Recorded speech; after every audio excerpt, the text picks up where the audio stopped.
Selamat pagi adik-adik mahasiswa semester 2 kelas B.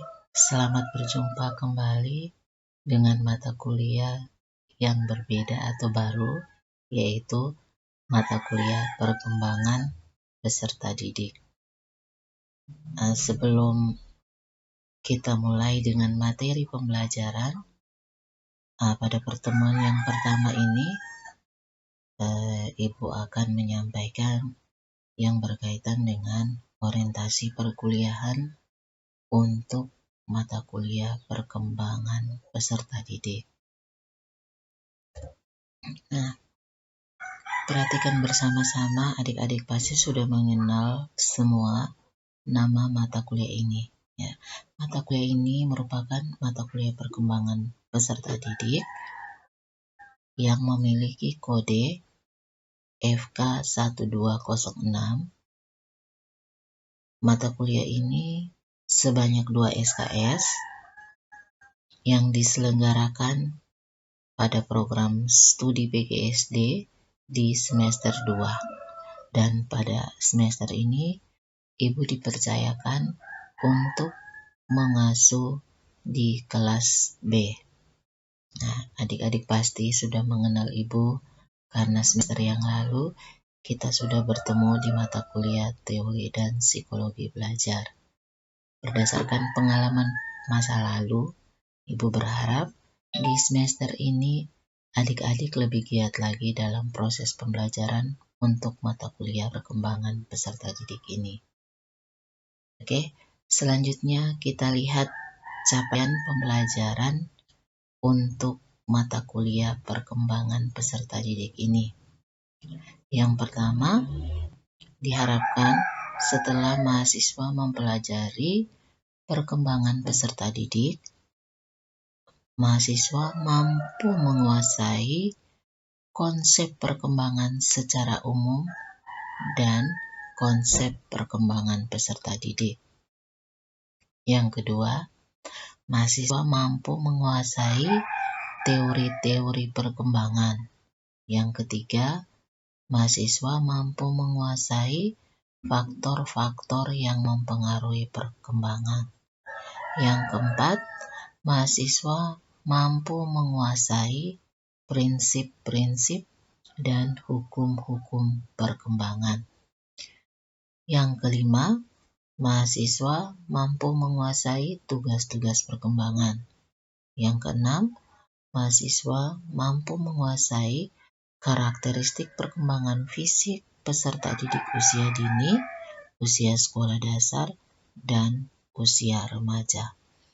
Yang ketujuh, mahasiswa mampu menguasai karakteristik perkembangan kognitif peserta didik usia dini, usia sekolah dasar, dan usia remaja. Dan yang terakhir, mahasiswa mampu menguasai perkembangan sosial, emosional, dan moral peserta didik usia dini, usia sekolah dasar, dan usia remaja. Nah, untuk deskripsi mata kuliah, ini kita bisa perhatikan bersama-sama. Mata kuliah perkembangan peserta didik ini merupakan mata kuliah fakultas. Ya.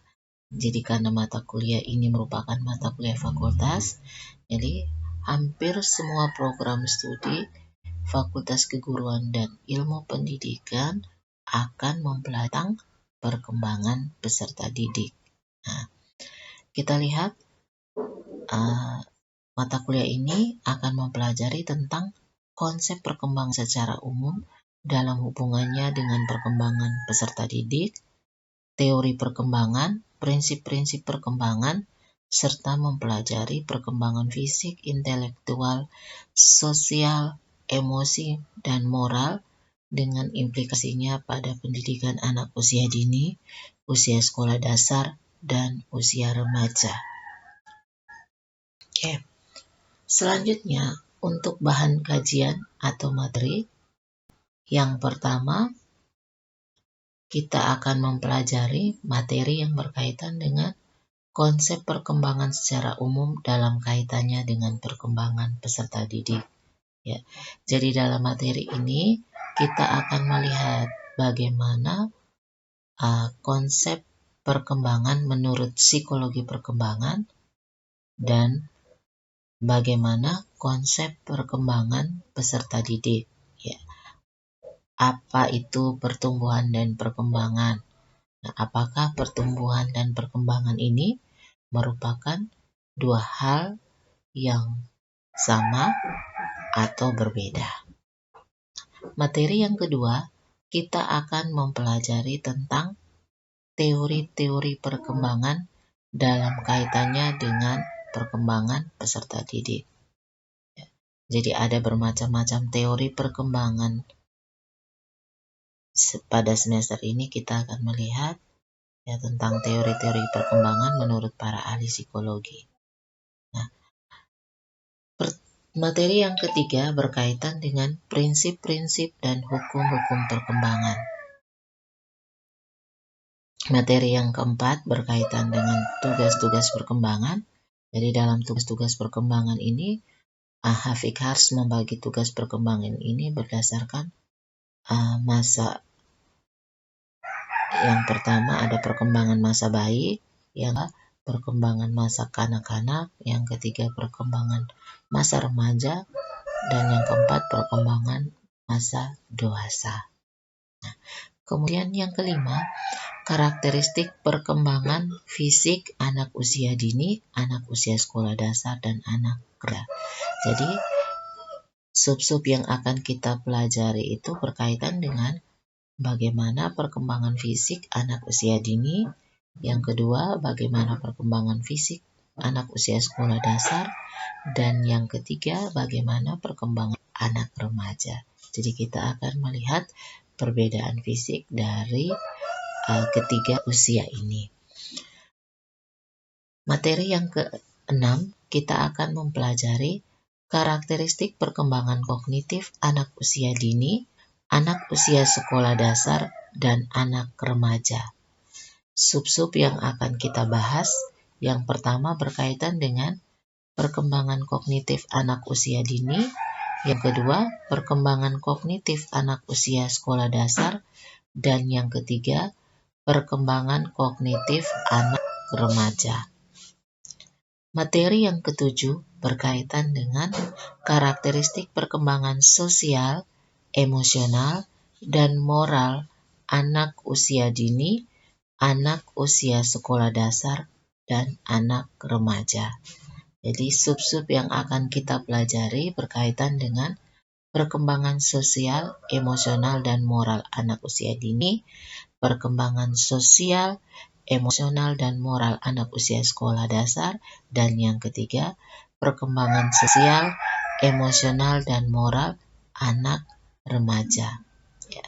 Jadi kenapa ibu menggabungkan ketiga perkembangan ini untuk kita pelajari sekaligus? Alasannya karena perkembangan sosial, emosional, dan moral ini dia berjalan bersama-sama dalam aspek perkembangan seseorang.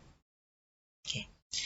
Materi yang ke-8, nah ini berkaitan dengan identifikasi kasus perkembangan anak usia dini, usia sekolah dasar, dan anak remaja. Ya. Jadi pada materi ini kita akan membahas kasus-kasus perkembangan pada anak usia dini, usia sekolah dasar, dan usia remaja. Sehingga mahasiswa mengetahui apa saja masalah-masalah perkembangan yang terjadi pada anak usia dini, usia sekolah dasar, maupun anak remaja. Selanjutnya, untuk kriteria penilaian, ya. Jadi dalam mata kuliah perkembangan peserta didik ini ada beberapa kriteria untuk menilai mahasiswa dalam pembelajaran perkembangan peserta didik ini. Yang pertama berasal dari nilai tugas terstruktur dan juga kuis. Nah ini untuk nilai tugas terstruktur dan kuis ini pembobotannya sebanyak 75% karena ini merupakan gabungan dari beberapa tugas dan gabungan dari beberapa kuis sehingga pembobotannya dibulat sebanyak 75%. Nah, yang berikut berasal dari nilai ujian mid semester. Nah, ini untuk nilai ujian mid semester ini pembobotannya sebanyak 10%. Dan yang ketiga berasal dari nilai ujian akhir semester dengan pembobotannya sebesar 15%. Oke. Nah, untuk rentang penilaiannya, ini kita bisa lihat bersama-sama dalam slide ini. Rentang penilaian yang digunakan, yang mendapatkan nilai A, kisaran nilainya berkisar dari 86 sampai dengan 100. Yang mendapatkan nilai B, nilainya berkisar antara 70 sampai dengan 85. Yang mendapatkan nilai C, rentang nilainya dari 56 sampai dengan 69. Dan yang mendapatkan nilai D, rentang nilainya dari 40 sampai dengan 55. Sedangkan nilai E ini 0 sampai dengan 39.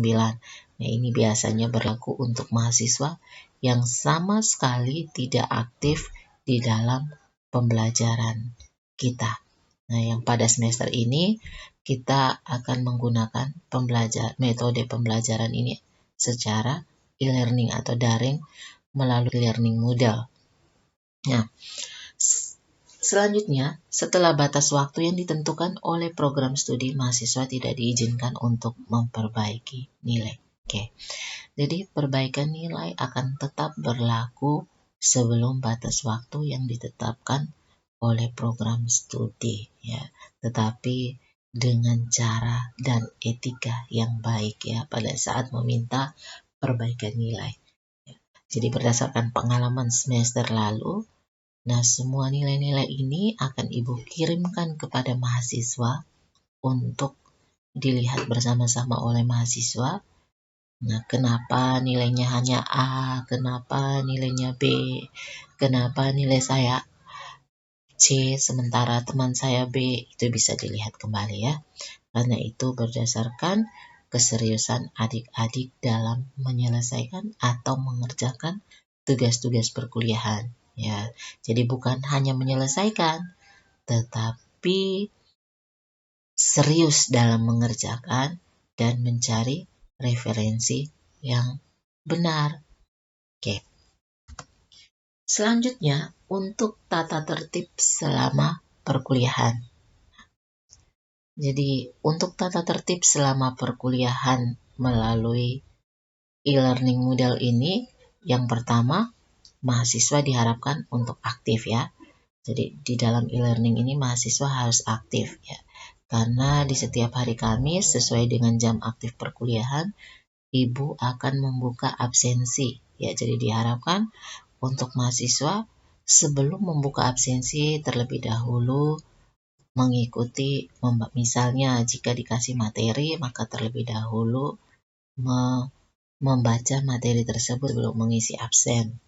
Ya, sehingga pada saat menyelesaikan kuis atau tugas, mahasiswa memiliki gambaran terhadap materi pembelajaran. Yang berikut, diharapkan jika dikirim materi pembelajaran, ya, membuka terlebih dahulu materinya, ya. Kemudian, yang selanjutnya, jika 3 kali berturut-turut sejak dimasukkan dalam kelas mata kuliah perkembangan peserta didik, adik-adik mahasiswa tidak aktif, maka akan dikeluarkan dari kelas dan mendapatkan nilai E untuk mata kuliah PPD. Untuk sistem penilaian, nah itu tadi Ibu sudah jelaskan di kriteria penilaian. Jadi nilai itu diambil dari nilai tugas. Jadi nilai tugas nanti ada nilai tugas mandiri atau individu maupun nilai tugas kelompok, ada nilai kuis, nah, nilai UTS dan juga nilai UAS. Ya, didukung dengan keaktifan dan kehadiran adik-adik dilihat dari absensi di e-learning. Nah, kemudian yang berikutnya sebelum memulai dengan perkuliahan, nanti Ibu harapkan sebelum kita masuk dengan materi pada pertemuan berikutnya, adik-adik silakan mendownload dan membaca atau mempelajari RPS sehingga adik-adik nantinya memiliki gambaran apa-apa saja yang akan kita lakukan untuk mata kuliah perkembangan peserta didik di semester ini. Oke, sekian Ibu harap di video pembelajaran yang pertama ini sampai bertemu kembali di video pembelajaran berikutnya.